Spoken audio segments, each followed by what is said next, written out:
स्वागत आपका अपने YouTube channel HR study zone में। और आज आपका सेशन रहेगा राजनीतिक शास्त्र या पॉलिटिकल कह सकते हैं आप इसे, इंग्लिश के अंदर इसे पॉलिटिकल ही कहते हैं। और आप इसे देखेंगे भारत का संविधान कहाँ से शुरू होता है। वैसे तो भारत की राजनीति में फेरबदल तभी से आता है जब ईस्ट इंडिया कंपनी हमारे सामने आती है, हमारे देश के अंदर शासन करती है। और ईस्ट इंडिया कंपनी का शासन, वैसे तो ईस्ट इंडिया कंपनी थी जो, उसका शासन दो भागों के अंदर चलता है। एक चलता है 1773 से 1858 तक और एक चलता है 1858 से 1947 तक। तो इनके अंदर विशेष बात क्या है, दो कालों के अंदर इसे क्यों बांटा गया, इसके पीछे कारण है। इसके पीछे कारण यह है कि जो यह शासन है कंपनी का शासन है, अर्थात इसके अंदर ब्रिटिश सरकार का हाथ तो था लेकिन पूर्ण रूप से शासन भारत का इसके अंदर नहीं था। लेकिन जो यहां से शासन स्टार्ट होता है 1858, क्यों होता है? क्योंकि 1857 के अंदर भारत में सैनिक विद्रोह हो चुका था। और सैनिक विद्रोह के अंदर क्या हुआ था? 1857 सैनिक विद्रोह,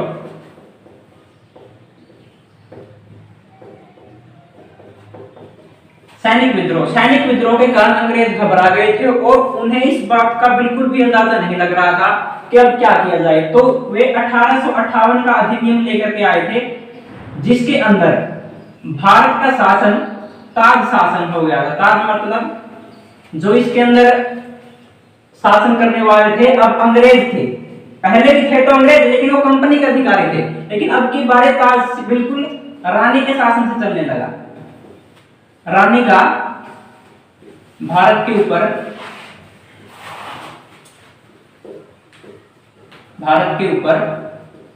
शासन हुआ, देखिए। और 1947 तक ये चला। और 1947 तक, जब 15 अगस्त 1947 को भारत आजाद हुआ, इससे पहले ही संविधान सभा के गठन की बात चल पड़ी थी। और जो संविधान सभा के गठन की बात है, सभा कब शुरू हुई, तो इसका पहला विचार रखने वाले थे एम.एन. रॉय। इन्होंने विचार कब रखा था? ये 1934 में इन्होंने अपना विचार प्रकट किया था। 1934 के अंदर इन्होंने विचार प्रकट किया, लेकिन विचार प्रकट करने से कोई संविधान सभा गठन नहीं हो जाता। इसीलिए इसके बाद 1935 में इंडियन नेशनल कांग्रेस यानी भारतीय राष्ट्रीय कांग्रेस क्या करती है? एक प्रस्ताव पारित करती है। प्रस्ताव लेकर के आती है कि संविधान सभा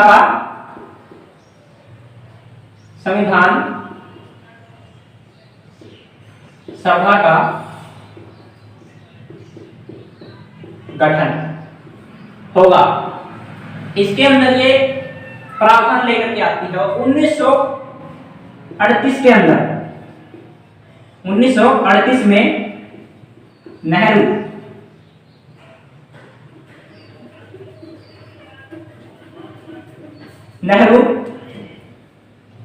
घोषणा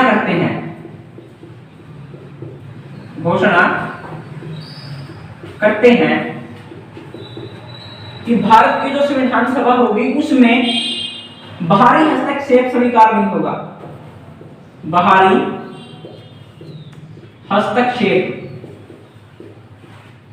स्वीकार बिल्कुल भी नहीं होगा। और इस बात को 1940 के अंदर, 1940 में अंग्रेज क्या कर लेते हैं? स्वीकार कर लेते हैं। और ये स्वीकार की बात को किस नाम से जाना जाता है? इसे अगस्त प्रस्ताव के नाम से, अगस्त प्रस्ताव के नाम से अगस्त प्रस्ताव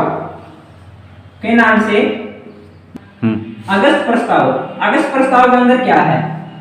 इसके अंदर अंग्रेज इस बात को स्वीकार कर लेते हैं कि भारत की संविधान सभा होगी जो वह स्वतंत्र होगी,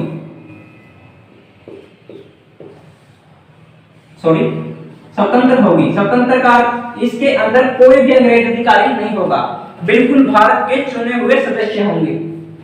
चलिए फिर आगे करते हैं। अगस्त प्रस्ताव, अगस्त प्रस्ताव के ऊपर हमारी चर्चा हुई। इसके अंदर क्या था ये हम आपको बता चुके हैं। इसके बाद क्या होता है, क्रिप्स मिशन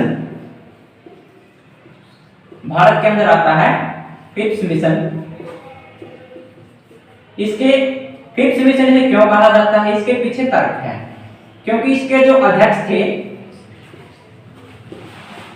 वो थे सर स्टैफर्ड क्रिप्स। कौन थे? Sir Stafford Cripps. यह तथ्य कई बार एग्जाम में पूछा जाता है। इसे आप इसलिए बिल्कुल ध्यान के साथ, केंद्रित होकर के इसे ध्यान के साथ याद करें। और इसके ये थे कैबिनेट मंत्री, कैबिनेट मंत्री। और इनके साथ एक सदस्य और थे, वो थे केवल मंत्री, ब्रिटिश सरकार के थे ये भी दोनों के दोनों।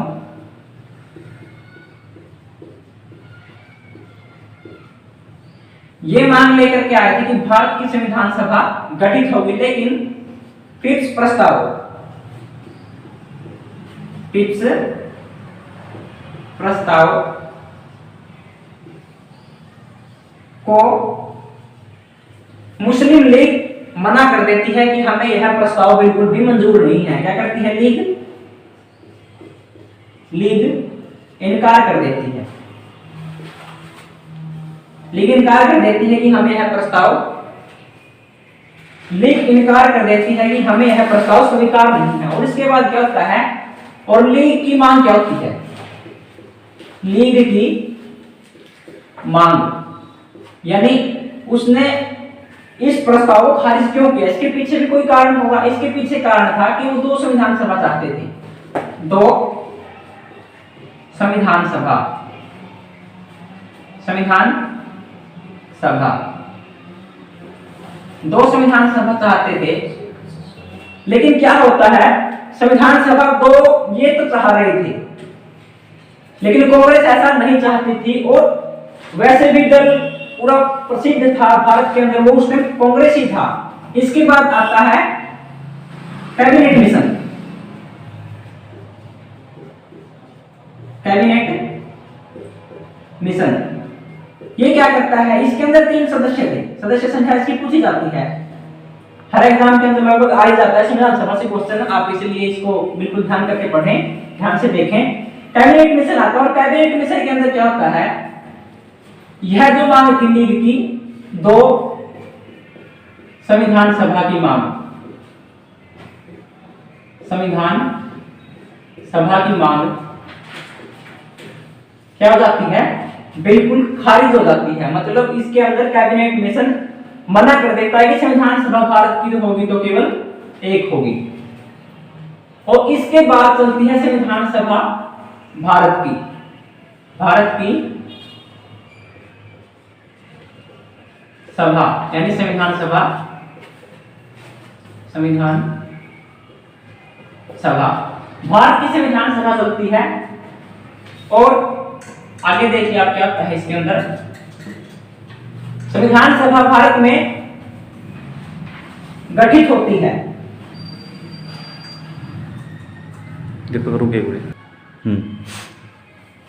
कैबिनेट मिशन, बात चल रही थी कैबिनेट मिशन की। और जैसा कि आपने देखा पीछे कि इसकी जो प्रस्ताव था, इसने जो प्रस्ताव पेश किया उसके अंदर लीग की मांग, लीग यानी मुस्लिम लीग की मांग क्या थी, अलग अलग संविधान सभा की, अलग अलग सभा की क्या कर दिया गया, रिजेक्ट कर दी गई। मतलब इसके अंदर बिल्कुल यह हटा दी गई कि ऐसा नहीं हो सकता। तो फिर गठित होती है संविधान सभा। संविधान सभा गठित होती है, इसके अंदर 300 शुरू में 389 सदस्य होते हैं, 389। और 389 सदस्यों को किस प्रकार बांटा गया है, इसके अंदर 96 सदस्य भारतीय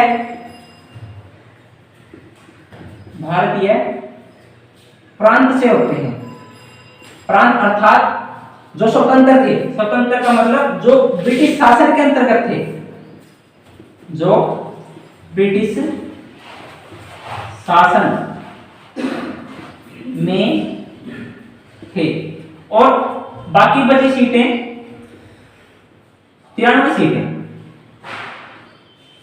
सॉरी 93 सीटें,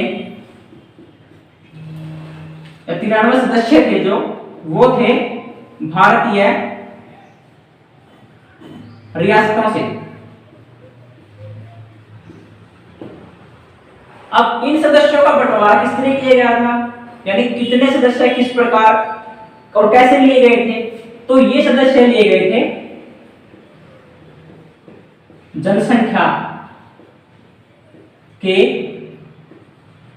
आधार पर। और कितना आधार था, 10 लाख पर एक सदस्य। तो ये चल रहा था इस संविधान सभा के अंदर, 10 लाख पर एक सदस्य लिया गया था। और जो ये संविधान सभा के सदस्य थे किस प्रकार लिए गए थे, इनका निर्वाचन प्रक्रिया बाद की। इससे पहले हम पढ़ते हैं कि इनका जो चुनाव हुआ था वो किस प्रकार हुआ था। इनका जनसंख्या पर आधारित था, इनका था समुदाय आधारित, समुदाय आधारित। समुदाय आधारित समुदाय कितने थे, 3 मुख्य रूप से जो थे वो 3 थे, सिख, मुस्लिम व सामान्य। ये इस प्रकार से बटे हुए थे।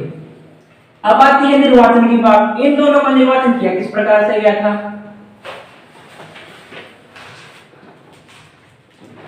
निर्वाचन किस प्रकार से था, जो ये सदस्य थे 93 सदस्य थे जो भारतीय रियासतों के अंदर चुने गए थे, ये पहली बात तो शामिल ही नहीं हुए थे। 93 के 93 सदस्य मना कर गए थे।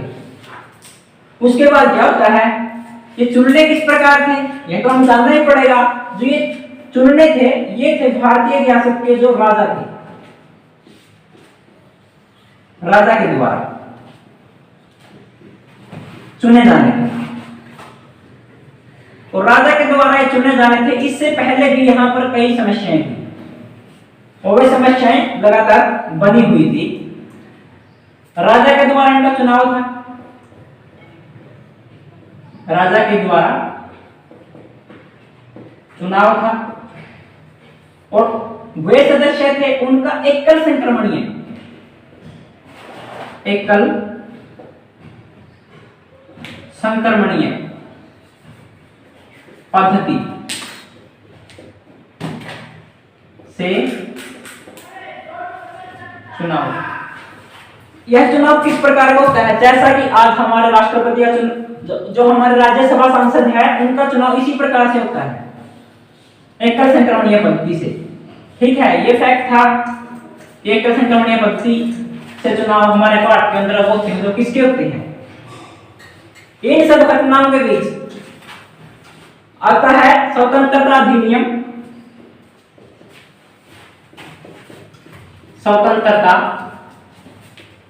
अधिनियम, अधिनियम 1947। इसके अंदर क्या था, इसके बाद बहुत ही महत्वपूर्ण घटना घटने लगती है।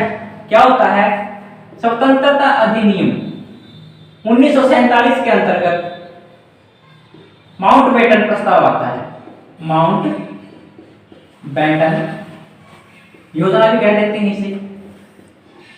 माउंटबेटन योजना के अंदर क्या होता है, माउंटबेटन योजना के अंदर 2 संविधान सभा गठित होती है, 2 संविधान सभा बनती हैं। किसके लिए, एक पाकिस्तान के लिए और एक भारत के लिए। जो 389 सदस्यों वाली संविधान सभा थी वो चल रही थी और 9 दिसंबर 1946 को अपनी पहली बैठक ले चुकी थी। उसके बाद क्या होता है, जो भारत की संविधान सभा है इसमें से सदस्य घट करके 299 रह जाते हैं और 299 सदस्यों का भी इस प्रकार आगे यही बंटवारा होता है। कैसे? इसके अंदर 229 सदस्य प्रांतों के पास थे और 70 सदस्य किसके पास थे? 70 सदस्य थे रियासतों के पास, रियासतों के पास। और यहीं से हमारी जो भारतीय संविधान सभा है रियल में चलती है और ये इस प्रकार एक चलते चलते आता है उद्देश्य प्रस्ताव।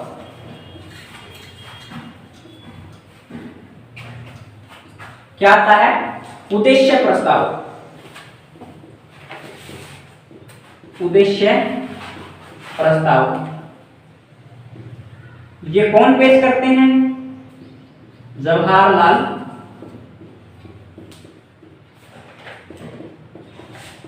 नेहरू। और कब पेश करते हैं? 13 दिसंबर 1946 को। और इस प्रस्ताव को मंजूरी कब मिलती है? मंजूरी मिलती है इसे 22 जनवरी 1947 को। 1947 में से मंजूरी मिलती है। इसके अंदर कुछ महत्वपूर्ण तथ्य थे। क्या तथ्य थे? पहला तथ्य था संविधान सभा घोषणा करती है कि संविधान सभा घोषणा करती है कि घोषणा इसके अंदर दो थी। भारत एक स्वतंत्र संप्रभु राष्ट्र होगा। और दूसरी घोषणा क्या होती है? दूसरी घोषणा होती है कि संविधान सभा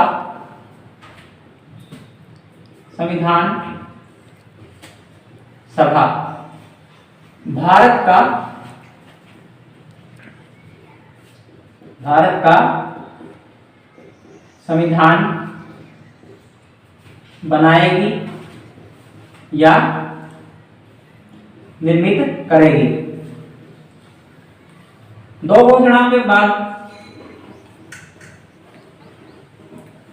इसके अंदर कहा गया था कि अल्पसंख्यक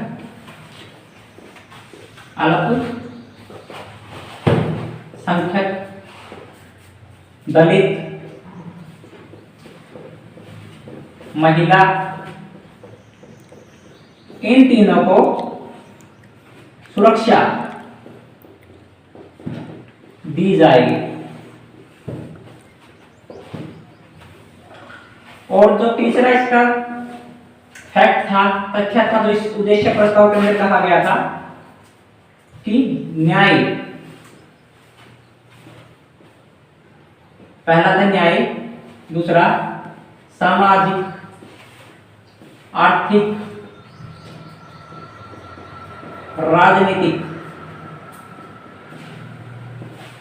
विकास, तीसरा था समता, चौथा विधि के समक्ष समानता। इन चार फैक्ट्स के साथ संविधान सभा ने उद्देश्य प्रस्ताव के अंदर घोषणा की थी कि इनकी स्थापना सुनिश्चित की जाएगी। अब देखिए, उद्देश्य प्रस्ताव के कुछ दिन बाद उद्देश्य प्रस्ताव के कुछ दिन बाद आगे की प्रक्रिया स्टार्ट होती है, शुरू होती है। उसके अंदर देखिए अब क्या होता है, संविधान सभा के सदस्य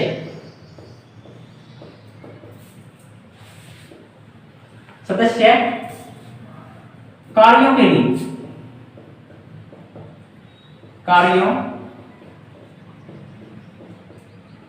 लिए बांटे जाते हैं। किस प्रकार के कार्यों के लिए? समिति, अर्थात वो समितियों के अंदर बांट दिए जाते हैं। और समिति कितनी थी? समिति थी इसके अंदर दो प्रकार की, एक थी बड़ी समितियां, दूसरी थी छोटी समिति। ये एग्जाम के पॉइंट ऑफ व्यू से इंपॉर्टेंट नहीं है, इसलिए हम इन्हें छोड़ देंगे। वैसे 13 थी और ये थी 9। कितनी थी? 9 थी। और इनके नाम इस प्रकार से हैं। सबसे पहली थी संघीय समिति, संघीय शक्ति समिति। दूसरी थी संघीय संविधान समिति।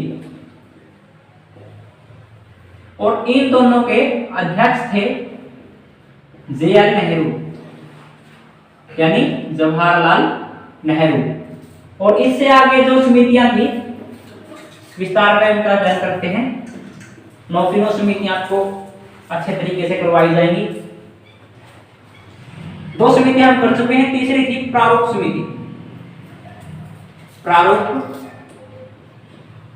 समिति, इसके अध्यक्ष आप सभी को पहले ही पता होगा, डॉक्टर BR अंबेडकर। और फिर थी प्रांतीय संविधान समिति,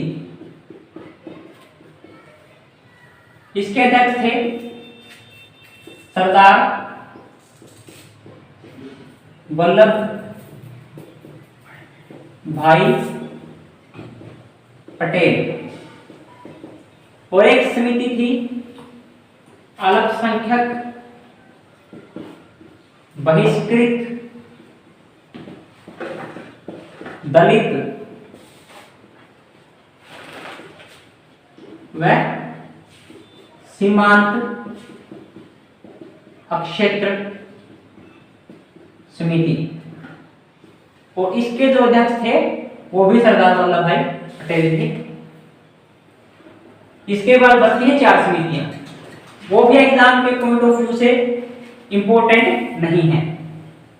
वैसे करना चाहे तो हम कर सकते हैं, लेकिन अब इनके सदस्यों की बात होती है, यानी इसका अध्यक्ष कौन था? संविधान सभा का अध्यक्ष,